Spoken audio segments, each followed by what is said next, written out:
Hello everyone, and today it is my great pleasure to introduce two of Australia's leading critical theorists, Ariel Salleh and Mary Graham.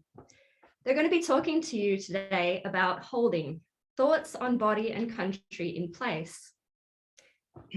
Now, I'd like to read out the bios for each, starting with Mary Graham. Mary Graham is Associate Adjunct Professor in Political Science and International Studies at the University of Queensland and Doctor of the University at QUT. She grew up in Southeast Queensland and is a Kumbu person through her father's heritage and a Waka Waka clan through her mother's heritage. With a career spanning more than 30 years, Mary has worked across several government agencies, community organisations and universities, including the Department of Community Services, Aboriginal and Islander Childcare Agency, the University of Queensland, and the Foundation for Aboriginal and Islander Research Action. In 1992, Mary also served as the Commissioner for Queensland Corrective Services. Mary has been a dedicated lecturer with the University of Queensland, teaching Aboriginal history, politics, and comparative philosophy. She has also lectured internationally on these subjects and developed and implemented the core university subjects of Aboriginal perspectives, Aboriginal approaches to knowledge, and at the postgraduate level, Aboriginal politics. Mary has written and published many prominent works, including publications in the Aboriginal Encyclopedia, training models for cross-cultural awareness, and a host of academic papers. Now, Ariel Salleh is visiting professor in humanities at Nelson Mandela University, South Africa, a former senior fellow in post-growth societies, Friedrich Schiller University, Jena, Germany, and associate in political economy, University of Sydney. Her transdisciplinary writing is seminal to political ecology as an emerging study of humanity-nature relations. Her work emphasizes the place of reproductive or regenerative labor in the world system. By restoring value to everyday caregiving skills and Indigenous knowledges, Ariel re-examines social justice and sustainability issues such as climate change and neoliberal green economy. This work draws on activist experience in anti-nuclear politics, water catchments, biodiversity protection, and support for Asia-Pacific women's eco-sufficient communities. Her sex-gendered critiques of eco-socialism, deep and social ecology, liberalism, and postmodern feminism provokes international debate, and she is responding with a multi-volume critique of these discourses. Her embodied materialist theory of meta-industrial labor is developed in ecofeminism as politics, eco-sufficiency and global justice, and some 250 chapters and articles. She serves on several editorial boards and was a senior editor of the US journal Capitalism, Nature, Socialism. She recently co-edited Pluriverse, a post-development dictionary containing over 100 essays on transformative initiatives for an alternative global future. Yes. Mary, it's such a joy to be talking with you and to be discovering your work, really. And to be discovering the commonalities between us. Yes, it's a joy. I thought it might be a good idea if we took off from the title that we cooked up some time back now, and wove our thoughts around the key words in that title. So if you feel okay that way, I'd quite like to kick off with the concept of place. Maybe discuss place, then move to country, then to body, then to holding. Yes. Yeah. And place, it has such a central place in your thinking and work. And as you say, it's an ontological place. Being in place offers an ontological compass. It helps us create identity. Yes. And place, of course, relates to the Indigenous notion of the land as law. Yes. And one other idea of yours that seems to come up in this context is that time and space are actually embodied in us. Yeah. So I was reading your article, Spirit, Place and Spirit, from the magazine Earth Song a couple of years back. But there must be more things you would want to add to that little ramble. Yes. Of place. Yes, to do with place itself. Yes. There is the idea for Aboriginal people that that place gives birth, actually literally to us. It actually gives birth to us. We come out of place. There are umpteen number of dreaming stories exactly across the country. And remember, this is the big continent. It's as many countries, as we call it, sacralized notion of what our land is, country, that every different story, dreaming stories, and there are several per place, there are hundreds and hundreds of places, and all of it is about how the land creates us. And in the words of Aboriginal people, the land grew us up, they'll say. They mean it in the literal human development way, that we came, and our ancestors, that is flora and fauna, come before that. Very empirically correct. Yes, well, it's I often say the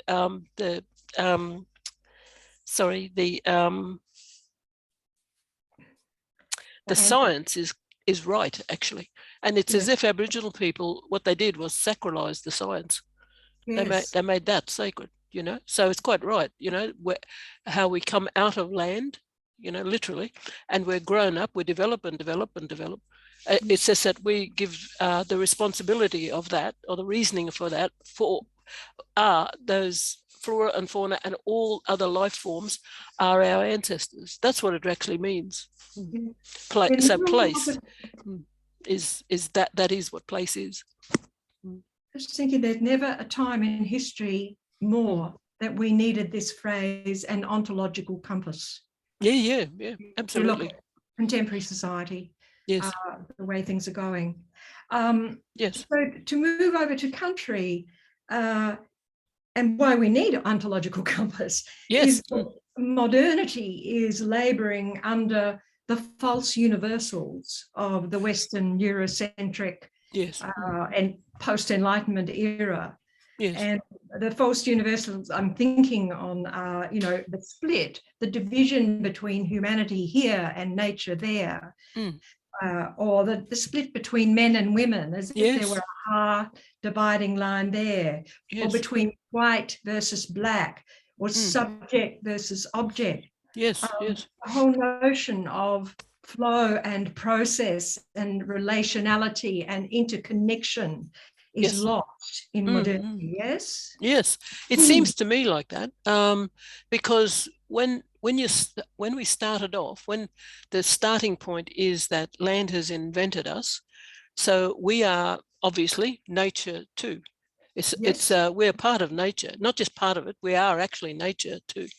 So that means that we immediately enter into relationalism straight off, without trying to figure it out, you know, and so on. But the stories around about it, which are the figuring out, really, the stories abound, because every part of the country, this is all countries around the world, the part of the landscape of every country is all different. You know, it's probably, except maybe for, say, the North Pole, where everything is white and snow and ice and so on and so on. But in most countries, the majority of countries, wherever you go in the country, it's different landscape, and that means different stories. Actually, that means different versions of relationalism. But relationalism is bound up with survivalism too. Because, of course, in some countries, big, scary, bitey things are there, and you have to save yourself, and sometimes save yourself from other people, and so on and so on. So all versions of survivalism is present there too, but they are entangled. So relationalism, and it's not either or, it's not an excluded middle. It's they're entangled with each other. And how Aboriginal people work out these difficulties of just simply existing and living with everything else and everybody else, is to use relationalism as a counter to survivalism. You can't get rid of survivalism. The notion of it, it's there all the time, but it counters it. It helps to manage survivalist tendencies. That's really what it does. Yeah. You know, so it's not to do with becoming good or wise or anything like that. It is to do with, in fact, it's not a moral philosophy. It's logic. You know, it is logic. It's rational. It's sustainable, as people often say about Indigenous people, sustainable. But it's rational and it's common sense, actually, of the way of organising. So a famous, it's not famous, but it's a term that a friend of mine often uses is what it is for us. It's a long-term experiment in human order making. That's actually what it is. Yes, You know, yes. very long-term. Mary, this country making us, and we make country, this custodial ethic, as you call it, a custodial ethic. It almost resonates with the notion of parenthood. Yes, it is. Yeah, custodial that's right. ethic. And of course, it's a material ethic. Yes, yes. Cases, it's expressed materially. I think somewhere or other you say that morality is physical. I love that. Yes. Yeah. Well, they actually, there are stories. One particular dreaming story, I won't recount it because it might take too long, but the idea is that the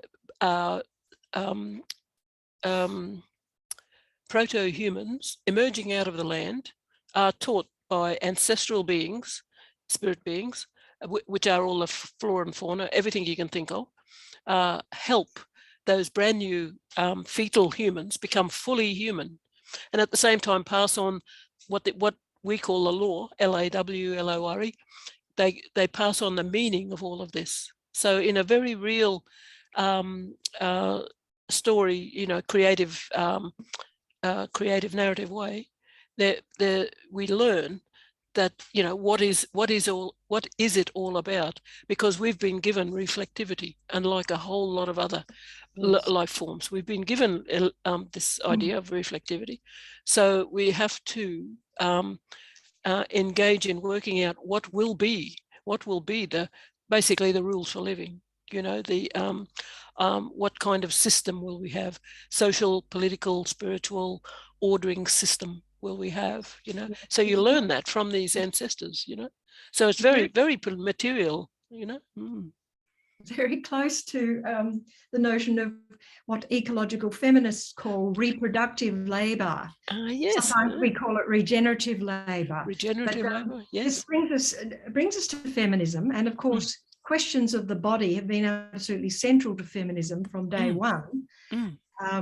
Ecological feminism, you probably know, but some of our listeners mightn't realise that there are at least half a dozen different paradigms within feminism. There's liberal feminism, there's social, there's anarchist feminism, there's cultural feminism, and there's ecological feminism. There's probably a transnational feminism and so on. So anyway, but ecological feminism to me is the one that makes most sense because it adopts an ecocentric frame. The others are still all human focused. It's called anthropocentric.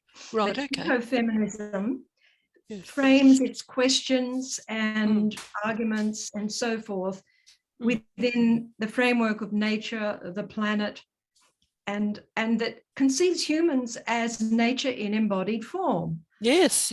So well, it makes a lot of sense to you. That's right. Now, you mentioned earlier about this law of the excluded middle. I know it's one of your favourite topics, and it's one of mine too. Oh no. No, but it's in contrast to relationality. Yes. Strictly formalistic analytic logic of traditional philosophy is not helpful to us if we are going to be ecocentric and consider our that's right. wider world yes processes. And I don't know whether you would go here, but some eco-feminist thinking suggests that this 1-0 logic, yes, no, black, white, yes. subject, object, etc., is a sublimation of the moment of the delinking of the male child from the body of the mother. And this psychologically involves a dissociation, and the dissociation is too painful to bear, and it must be sublimated, and it gets sublimated in cultural beliefs and practices. Right, This is okay. the Western, this seems to appear in the Western tradition. Right, okay. And so there is a deep psychological process going on, holding Western modernity together. It's not just technology and infrastructure and capitalism that is keeping a lid on things. From the underneath side, from the side of the body, these libidinal drives, which are thwarted and sublimated, are holding our institutions in place, our universalizing institutions in place. Now, I came across this notion through my activism and through engaging with deep ecologists who fascinated me, of course. They were Norwegians and Americans, and they were men in the 1980s who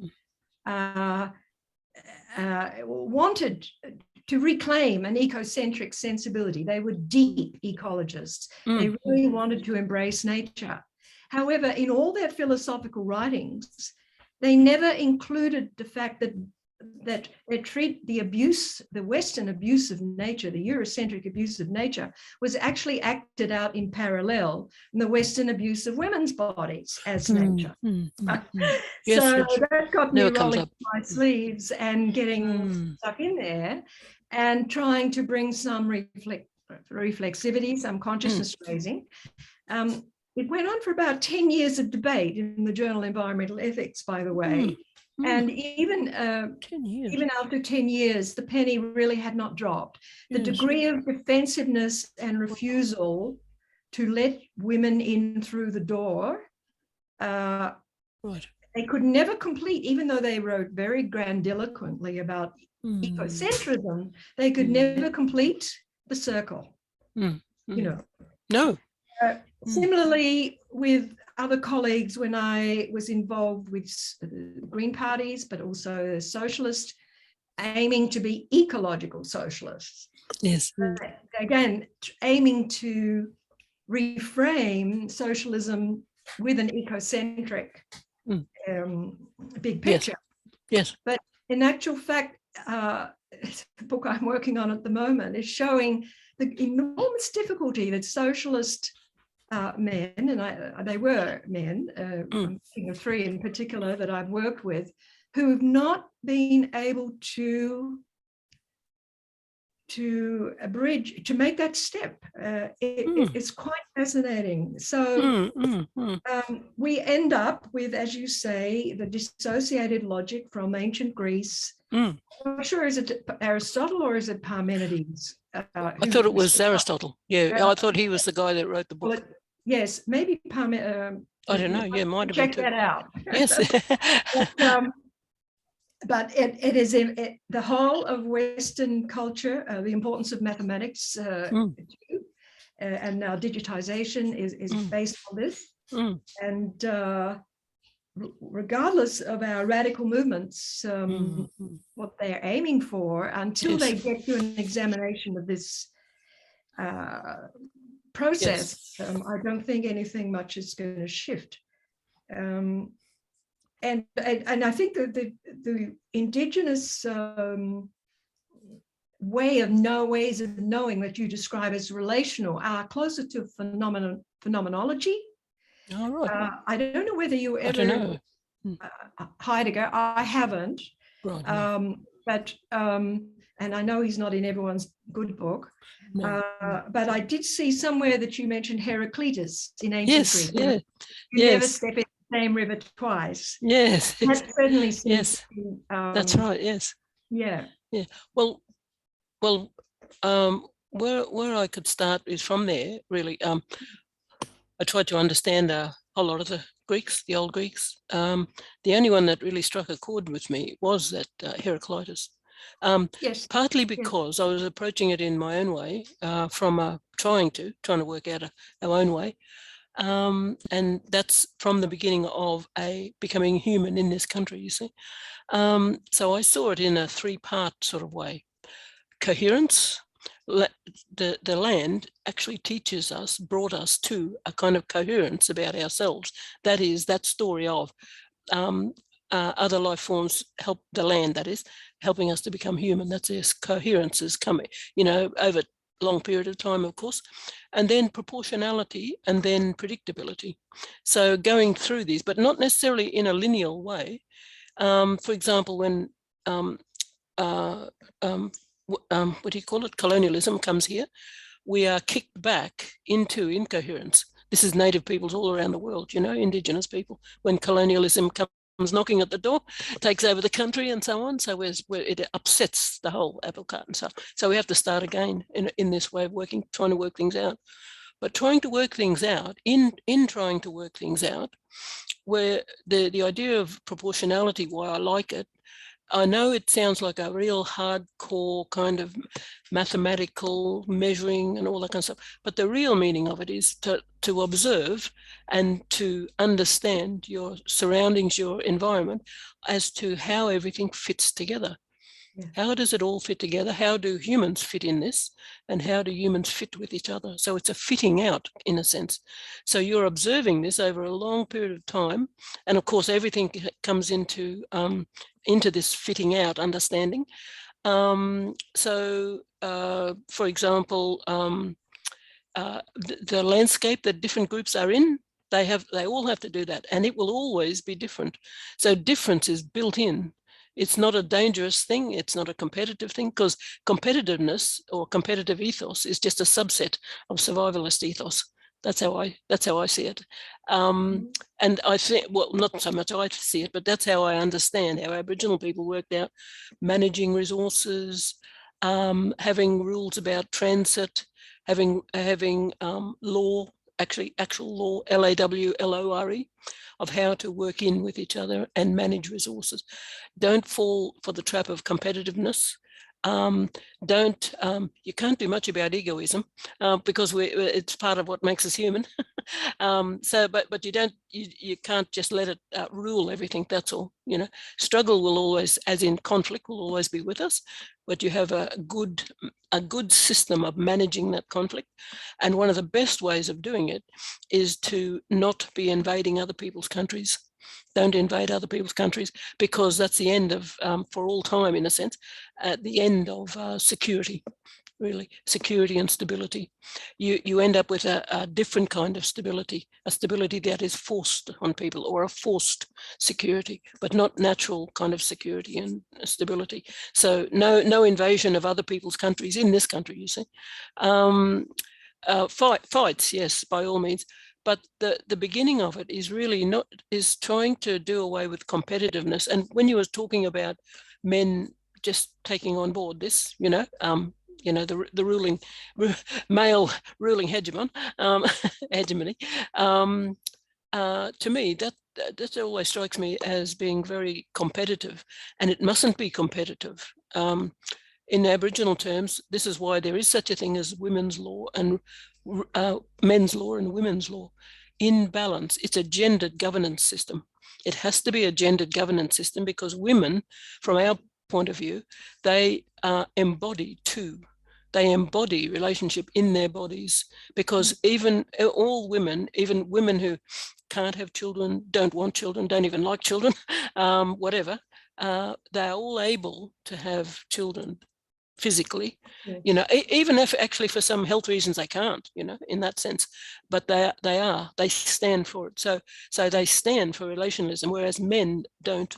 So you've got to have them as equals, which is why in the metaphysical kind of world, here, and I've recently found out that it's more or less across the whole country, that the sun is female and the moon is male.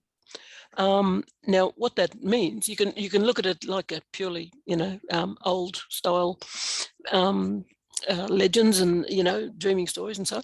But both of them are quite unequal as in terms of energy and energy output. According to the science, sun has just enormous energy and the moon has less, apparently. So they're unequal in that way, but they are in balance, and they have to be kept in balance, because it'll be bad news for the earth if it wasn't, So the social thing has to copy that. It has to be held in balance always. Yes. So governance has to be male and female, but at a distance, though, just like authority and power.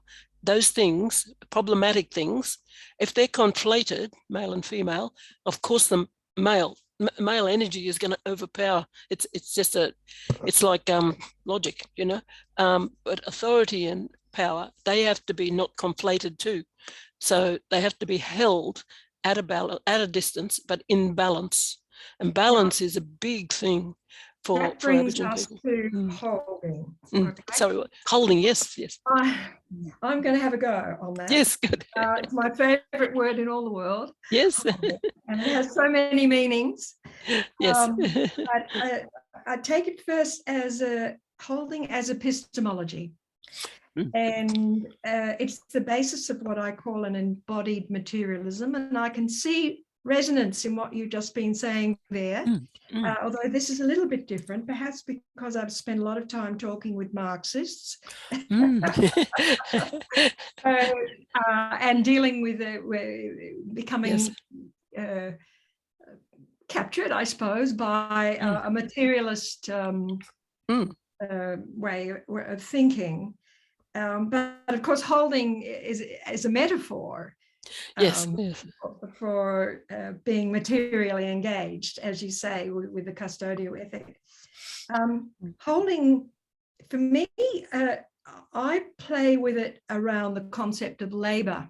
I like to challenge the socialist thinkers with this notion of holding labour and saying, well, look, you've spent a lot of time talking about labour, changing the world and so forth. But it's all to do with productive labor. It's all to do with taking nature apart and reconstituting it according to man's will. I mean man too, not yes. Yeah, not humanity in general. And a kind of labor which would be different would be a labor that mediates humanity and nature together. And that's what I call holding labor. It's exactly as you describe, holding labor, holding ecological processes in place, holding ourselves in place in relation to ecological processes. So I often use the phrase holding as epistemology, but I use it, and I noticed a couple of phrases you had, which is the Indigenous Perception is very attuned to signs and patterns. That's what you said, signs and patterns. And I thought this is perfect. I also see it because this is physical. I see this, the way of sensing signs and patterns is actually not through the eye, specular. It's kinesthetic. It's from all the body senses together. That's right. Finding an attunement of energies in our bodies and in nature. I do believe that. Yes, and so if you bear with me, I might read you. I at one point I developed a list of what I thought were the characteristics of holding labour. So we could kind of walk through that. Yeah. Okay. And, once we've done that, I would like to come back to you on Aboriginal method and how you saw it being applied in various ways. But let's first of all look at, so here's an account I'll read you from an old paper of mine. It says, while minimizing risk, often in the face of dire material uncertainty, holding is the ultimate expression of adaptability. Of what? Sorry, Lord? Adaptability. Adaptability, yes.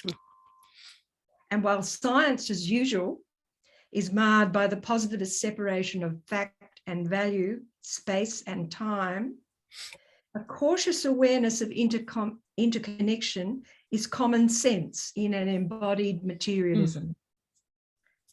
This inbuilt reality testing even compares favorably with demanding standards of scientific falsificationism.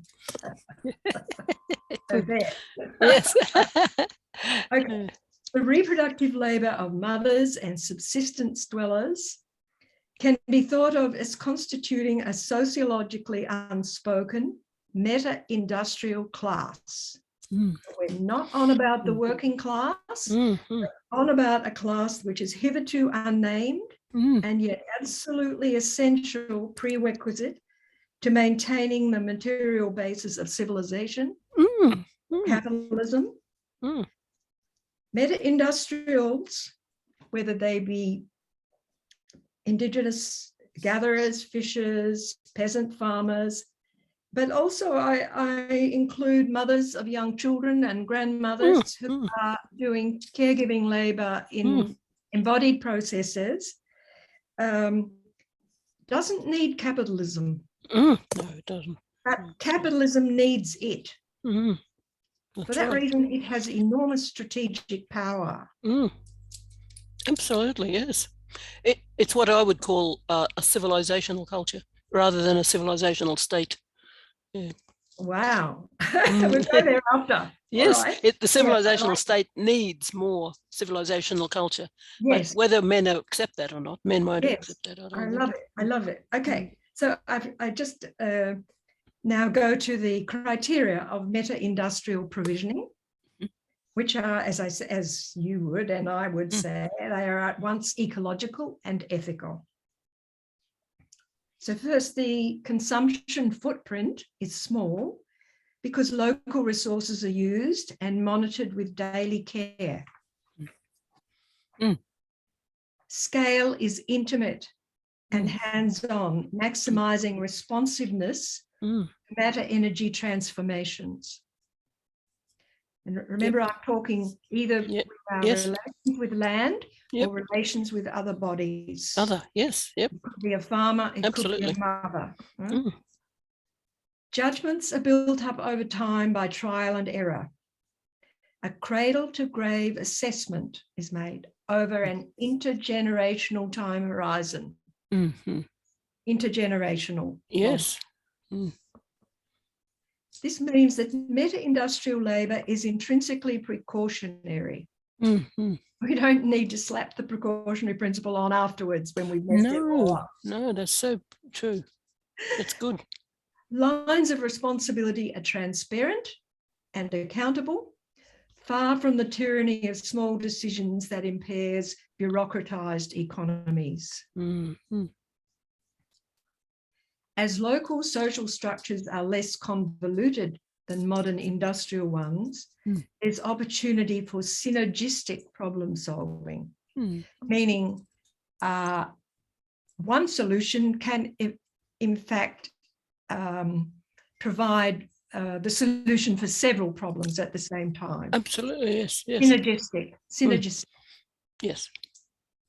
In domestic organic farm settings or gathering livelihoods, multi-criteria decision-making is essential.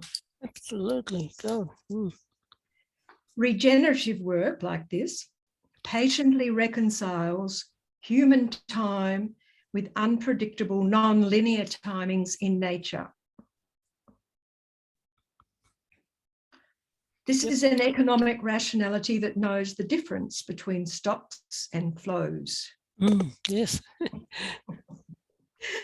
It's an autonomous and empowering work process. Yes. Without a division between the worker's mental and manual skills. The labour product is not alienated, as Marx described, but immediately enjoyed or shared by the maker.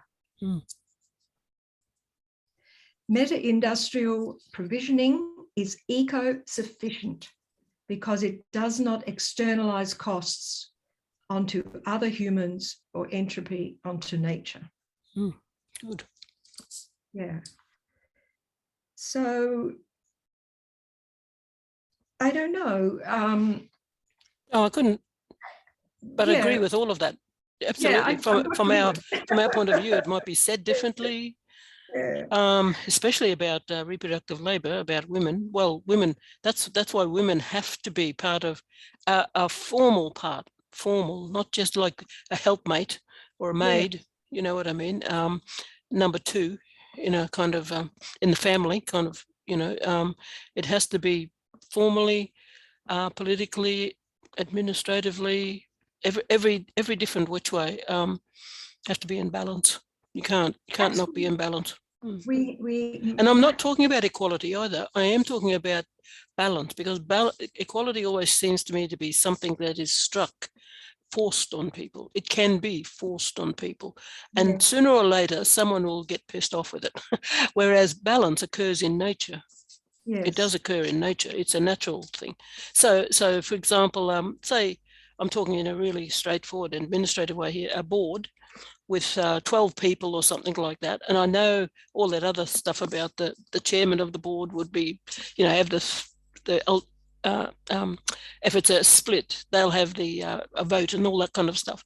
But it's not to do with that. It's when Aboriginal people tried to set up their own, had to go at setting up their own representative system, it was very balanced. And we were trying to get back to the old system, and of course the government didn't like it and simply swept it out of existence after a couple of years. But it was strictly male-female balance, 20 men, 20 women in each of the three chambers. Every chair was a co-chair, male and female. And this is what Aboriginal people themselves said. They actually said they don't want democracy. They don't want democracy at all. In other words, about 70 to 80% said that. But we thought, being Aboriginal, we'll try and look at this in an Aboriginal way. Well, we can't leave people out. Don't leave people behind. So we'll have a little bit of democracy. Just to satisfy those people who do want democracy, see? So don't have anybody upset. You were holding them.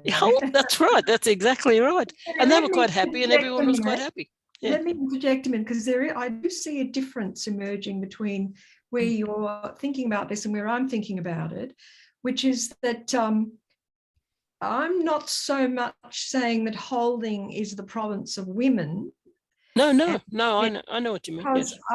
I actually see the source of I see holding labour available to men or women or black or white or whatever, or old or young.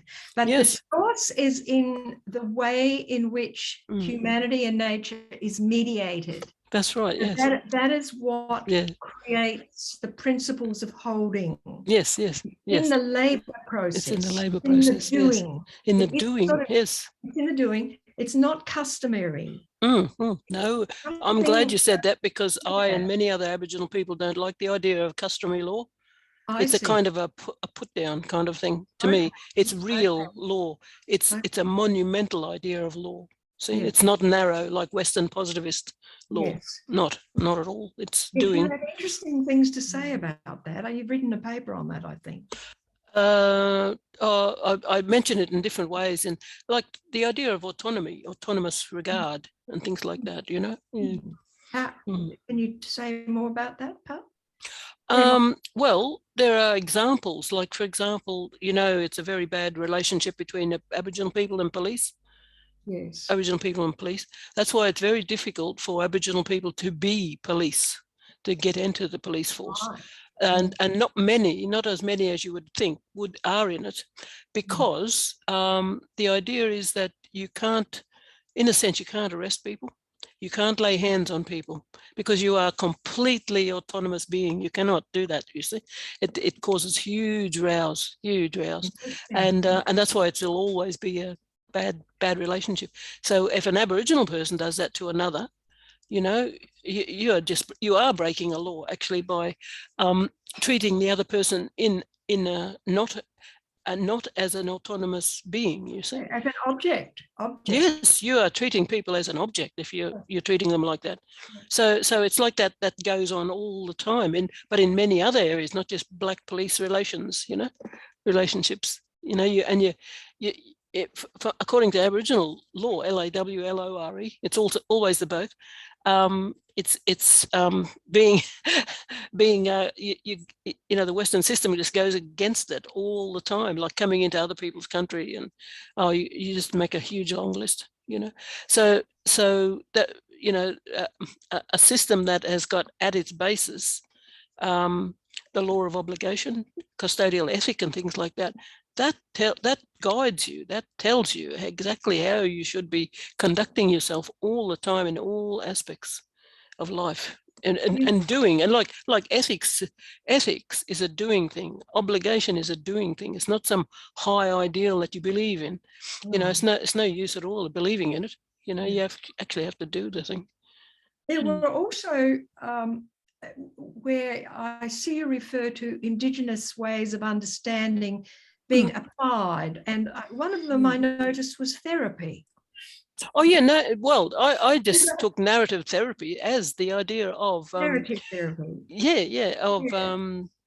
Telling storytelling, but also dreaming stories, especially those, And I don't mean just necessarily as a, not in the Freudian sense. No, and not necessarily only in the what do you call it? Aesop's fables type of thing, good moral lesson and so on and so on.